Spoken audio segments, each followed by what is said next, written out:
I'm muted. So yeah, how did you enjoy the evening this evening, Lacey? It went very well. I'd like to say thank you to everyone who attended, and a special thank you to all of our speakers. The most powerful thing we can do is share our story. And so we're very grateful that all of you came to share your stories with everyone. Um, the polls, we'd really love to hear how we did and how we can do better. So please take a moment to at least just fill out one poll in one of the sessions. And if we can help you in any way, reach out to us through email or one of our social media sites. We'd love to help you start your journey on your schooling your child your way. We want to support you. And with that, Michael, do you have anything to add? Well, first, I want to congratulate you, Lacey. You were fabulous in your session. You've been fabulous as a moderator and so forth. And I know you were a bit nervous, but I just want to say you were great. I loved listening to you and Mikkel.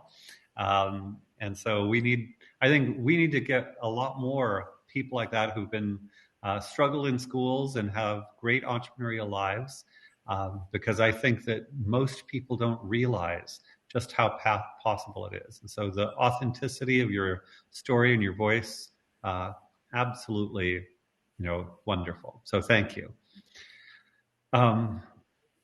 Yeah, and maybe before I jump into an overview of tomorrow, because I feel very passionate about the happiness and well-being, I'm glad that Drew was interested in happiness and measuring happiness, because I think that there are certainly academic reasons for school choice, but I think the happiness and well-being justification is even greater.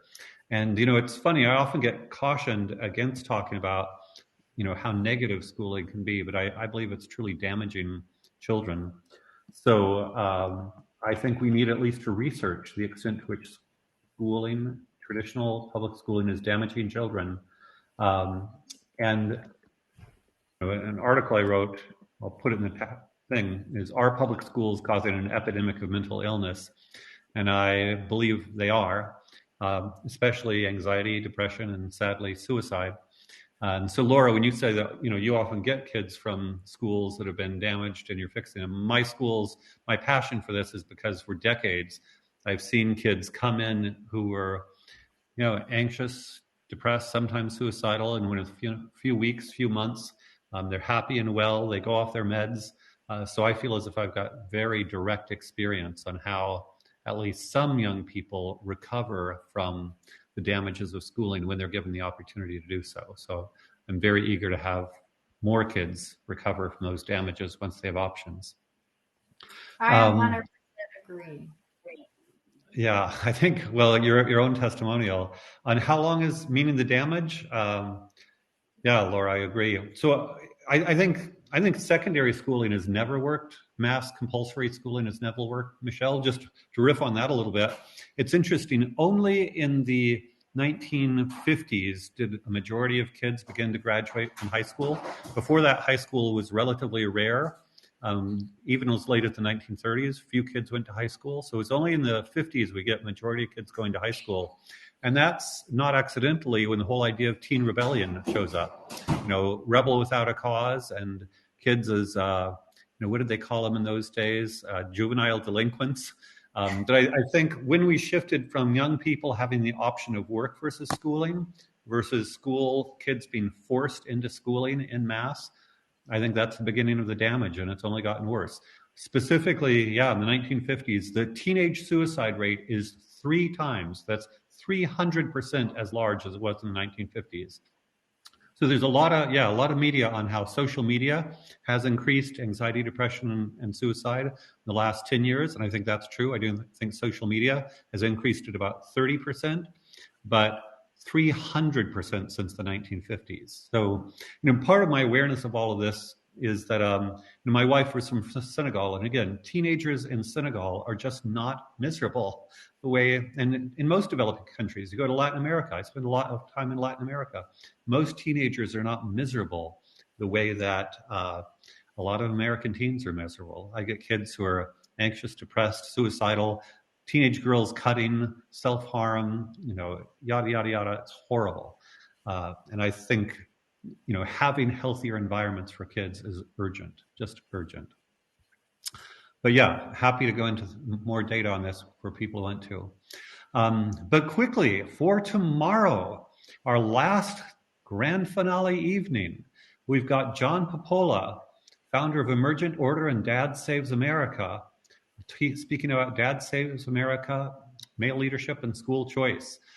John is an amazing producer of videos. He's got a number of famous videos. His Hayek and Keynes videos, I believe, has hundreds of thousands of views. But he's more recently focused on a theme. He's got a series. I was filmed on it. Mine will be released in a little bit, but there are a lot of great people that have been filmed on it. Millions. Thank you, Chris, of Hayek versus Keynes. But Dad Saves America is a video series on how dads can step up and really play a role in improving the lives of children. And school choice is part of that. Earlier I was in the chat joking about a mama bear revolution that I want to see happen. Mama bear is on behalf of school choice, but dads also need to play a role, and Dad Saves America is John Popola's way to contribute to that movement. He's a very funny, articulate, warm speaker. I think you'll enjoy him. Then there are breakouts after that, one where John and I talk about Dad Saves America as a series. Then we also have Chris Roberts, a home building instructor from the FWCS Career Academy and Skills USA, on the 3 foundations of career education success. So as many of us have spoken, last night Miles Mendoza talked about vocational education. And of course, I expect many of us are fans of Mike Rowe. Mike Rowe has done more for dignifying vocational education than maybe anybody. But we'll have Chris Roberts talk about a specific vocational education path and the foundations of career education success. We'll also have Steve Hargadon of learningrevolution.com, who spoke last night as well. He will speak on winning at school. And again, he knows more people and knows more about alternative ed than just about anybody, and has been passionate about it. And I can't speak highly enough. Again, I think the fact that his dad was a college admissions director at Princeton and Stanford, he knows that all of that's a game, and he knows what's really valuable in learning. Then another keynote, Ryan Delk, founder of Primer. He's going to speak on Homeschool Child, a Silicon Valley tech entrepreneur. Primer is an educational app designed kind of for homeschoolers and alternative educational paths, and it's received funding from a lot of leading investors in Silicon Valley. And so Ryan kind of has it all going. He was homeschooled, became a Silicon Valley entrepreneur, and he's creating an education app to support more people being liberated from traditional education. Then we have a breakout group with Patty Sullivan, state coordinator of Parental Rights of Florida, on parental rights in homeschooling. It's really important for everybody to know their rights. I think I mentioned earlier, in Germany and some European countries, homeschooling is illegal. There are places in the US where they sometimes attack homeschoolers in various ways. And so I think it's really important to know how to defend yourself. Mostly things have, mostly homeschooling laws have gotten much better, but still it's really good to know what your rights are as a homeschooler or alt schooler, because there are people who want to force the system on you. Then we've got Trey Goff, co-founder of Learn Arena, a new model for online learning where you pay students to learn. And that's especially for older students who suppose they could actually learn a new skill and get paid while learning the skill. I think that'll be really appealing for many teenagers. And I look forward to learning more about Trey's product. And then we've got, as another breakout, Walter Blanks and Nathan Cunning, School Choice Boys, on reaching new audiences for education freedom, conversation with the School Choice Boys. Both of these two young men, I think they're in their early 20s, Walter and Nathan, were school choice beneficiaries. So they're actually the face of people who have been liberated from the public schools through school choice, and now they are full-time professional advocates for school choice. I think it's important to have young people who are out there saying this is my experience and this is why it's powerful. They're very dynamic and charismatic, so enjoy the School Choice Boys. And then finally, our grand finale tomorrow is Keisha King, founder of the Mass Exodus Movement. The Hope We Have for the Next Generation is the title of her talk.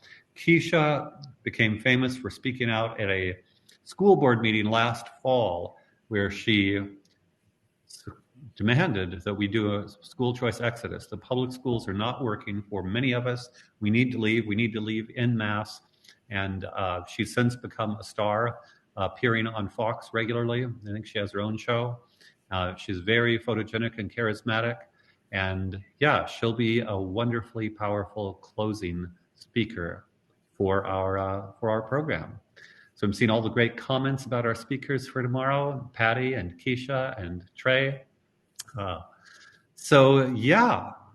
Thank you so much for joining us this evening.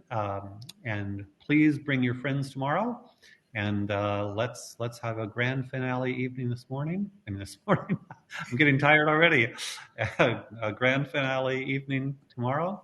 And thanks for joining us. Any last words, Lacey? Nope, just thank you very much for everyone for supporting us and participating. And I look forward to finishing it up tomorrow night. All right. Thanks, Anne. Appreciate it. Thanks, Chris and Kanan. Good night, Michelle. And we'll see you all tomorrow. Good night. Thank you. Good night.